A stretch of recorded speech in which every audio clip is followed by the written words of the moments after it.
I wish to announce that the 48-hour notice is required under the Open Public Meetings Act was emailed to the Asbury Park Press, the Co-Star, and the New Co-Star on December the 7th of 2023. That a copy has been placed on the bulletin board in the borough office and that a copy has been filed with the municipal clerk. As a courtesy to the public, this meeting may be attended via Zoom. If for any reason the Zoom portion of this meeting fails or is disconnected, the in-person meeting will continue and action can and will be taken. Mr. Noble, excused. Mr. Gubitozzi, excused. Ms. Mahoney, excused. Mr. Weber? I am here, but I have a point of order, and I'd like to say that I think this meeting is improper because of Chapter 5, Section 8, letter C, number 1 of our ordinances here in town that talk about special meetings. It says the special meetings may be called by the mayor at any time, but it goes on to say that it shall specify, the notice of meeting shall specify the purpose for which such a meeting is to be called. No business shall be transacted at any special meeting. We will have Hyperborea Other than we will have state mandates. Let me do that again.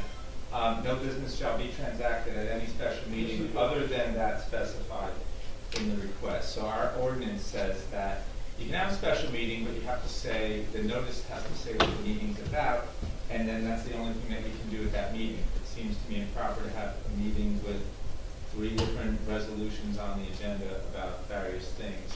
So that's my point of order. Do we have a borough attorney to determine if that point of order is correct or not? I didn't see him on Zoom. Well, and I guess I would suggest that we did notice the the agenda items.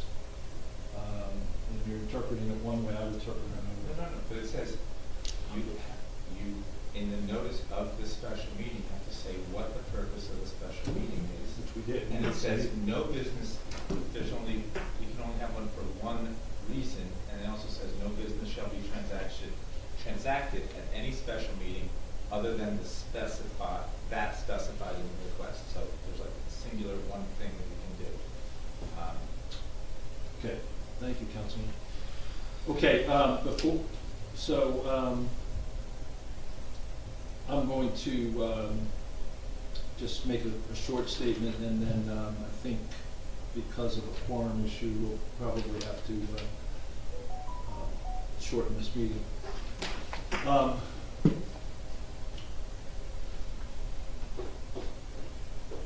wait for Erica.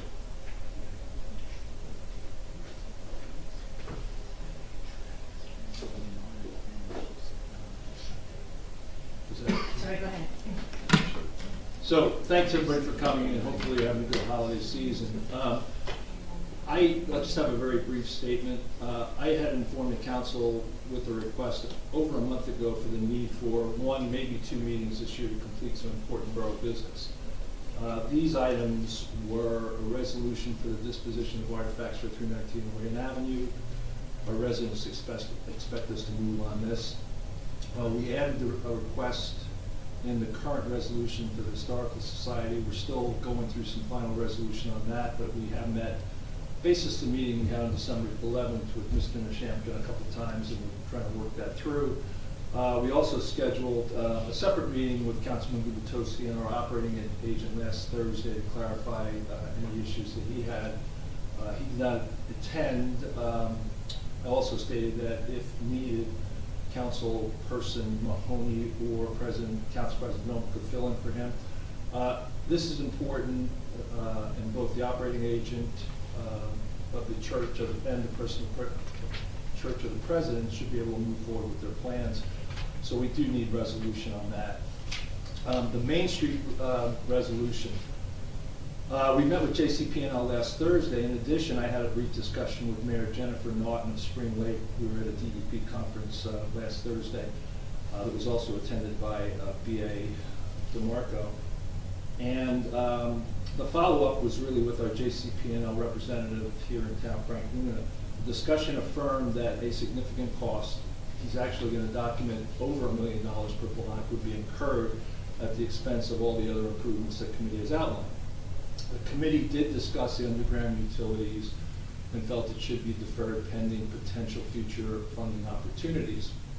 We empowered this team to assess and recommend, and I feel they did a pretty good job of that, but I feel like they were outright dismissed in the meeting earlier this month. We stand to lose the funding of the $1.4 million we fought for and got earlier this year, and the future funding we've applied for. So this is a fairly serious resolution that we have to get in place.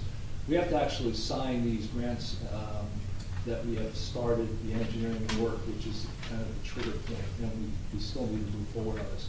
I'm happy that we approved 4 of those 5 grants, but this one is, it's not only important for the $1.4 million that we received, but we did apply for $5 million with the hope of getting some number between $3 and $5 million to complete the work on Main Street.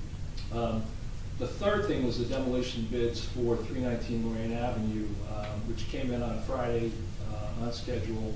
We got 8 bids in, and a resolution has been prepared so we can proceed with that. The people voted on this in November of 2022, and formally not to invest in this property, and it's appropriate to move that forward. So with that, and you did take a roll call, is that correct? Sure, you took a roll call. We obviously have the next agenda items to vote on. We do not have a quorum. Without a quorum, we really can't vote on these items. So I would suggest that we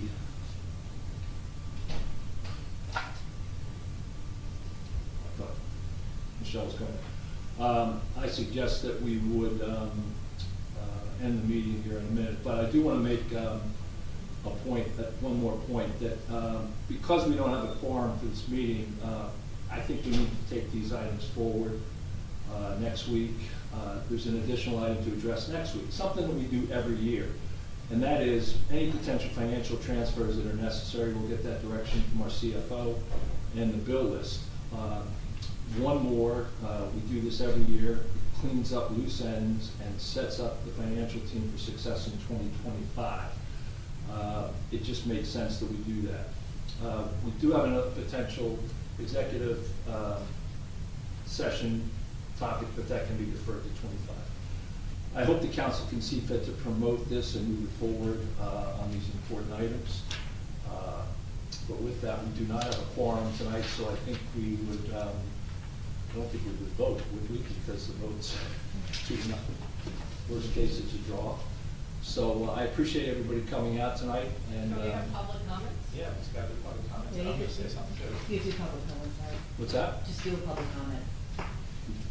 Yeah, because we don't have really the agenda items yet. You want to have a comment? Oh, sure. Sure. I'd like to tell everybody about the Fletcher Lake Commission, because at the last meeting that we had on December 11th, I outlined cases where the Fletcher Lake Commission feels that they're owed money by the borough, and I'm talking about the $3,000 yearly stipend that the borough provides to both Lake Commissions every year, and a reimbursement for payments made to the East Control Company that the commission made and the borough owes them to the commission.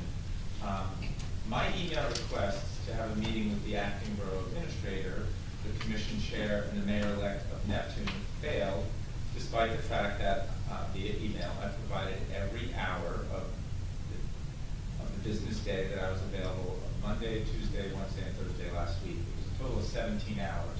And to be clear, I did not even get a courtesy email back saying that the acting borough administrator was too busy wrapping up end of the year business or items or anything like that. What I got was absolutely nothing. And this is a case where, Neptune is starting to look sideways at Bradley Beach, saying, like, can we trust them to pay their bills for this lake commission that we are basically working jointly on? So this is pretty urgent in my book, but anyway, got no meeting, not even a courtesy email saying that we couldn't have a meeting. Regarding this meeting right now that we are in, it is unfathomable to me why we are all here. As you probably heard by now, the 3 other council members were very clear to Mayor Fox that they were not attending another meeting after our last scheduled meeting. And to be clear, Mayor, we gave you a plaque and we wished you well. That was it. Finished. Done for the year. So just in case there's any doubt that the other three council members could have actually attended, I am going to read from their emails. The mayor was asking about an additional unscheduled meeting in late November. This goes back to November, just before Thanksgiving, to which Councilman Gubitosi said on November 13th, Mayor, I'm not trying to be difficult here. I talked to the council members and no one wants to schedule another meeting. I presume the same is true for our professionals also. On November 22nd, Mr. Gubitosi again said, I will meet on Monday or Tuesday. That's about a separate meeting. I'm in no way committing to a second December meeting until you explain why each of these the examples that you continue to offer can't be resolved at the December 11th council meeting. Then we had that regularly scheduled meeting on December 11th. 3 days later, the mayor asked for 2 special meetings in December, to which Councilman Gubitosi replied the same day, quote, I'm sorry, Mayor, if you continue not to listen to the council, we have repeatedly stated that we do not wish to have any additional meetings, add any additional meetings to the 2024 calendar year, unquote. Councilwoman DeNoble on the same day, December 14th, said, Mayor Fox, I do not plan to approve or attend any further meetings in December. We will cover these topics in January. Wishing you and your family good luck and good health in 2025. Enjoy. Councilwoman Mahoney, also on December 14th, said, I'm not only unavailable during this most sacred time of the year as a Catholic, I refuse, and then she made some comments about the mayor's leadership. Best to you and your family. Best to you and may your family be healthy. Just to break from the emails for a second, let's just recap what I just read. There were 3 council people saying they are not coming to council meetings in December. So it's abundantly clear, it's perfectly clear. But on December 15th, 4 days after our actual regularly scheduled council meeting, the mayor writes, Councilman, thanks for your insights. I recommend the 2 Mondays before the holidays. And then on December 16th, the mayor writes, Dear all, quote, I haven't heard that 5 p.m. is a problem for anyone, so I will schedule 2 short meetings. On just the same day, on the 16th, Councilman Gubitosi replied, quote, sorry, Larry, as I've told you repeatedly, I am not available for the rest of 2024, unquote. And you know, this is crazy that we're here. It's crazy that Erica is not home with her family. It's crazy that Michelle is taking time after the fact. I mean, it's just crazy that we're here. And on top of that, if you read the coaster this week, you probably know that the mayor sent out an email from his mayor's account titled, quote, need some pressure on this council now, imploring people to write letters to the editor against this council for not attending the meeting. So that's where we are. And I would love to comment on some of the subjects here, but I recuse myself from some of them, so maybe we'll hear from the public on some of those issues. Thank you, Councilman. And I asked people, I also said to the council if they wanted to call in on Zoom, it would be a short meeting, but I don't think the business of the council or this town ends when somebody picks an arbitrary date. For the last, I don't know how many years, we've had at least 1 additional meeting to close out loose ends for the year, and that's what I consider this being. I just don't consider this to be particularly onerous. We had a couple of things that we were trying to get closed out, and I think it was appropriate to get us together. So we can agree to disagree, but I think it was appropriate to on these particular topics. We had some people working very hard on a number of things, and to get them closed out and not bring them into 2025, I thought was appropriate. So, but is it appropriate after people told you no to bring the staff in here? That's the issue. Oh, you said we disagree. It's fine, but that's the issue. Because somebody says no doesn't mean it's right. We had topics that we should be reviewing and closing out. Saying no and for an arbitrary reason is not a reason.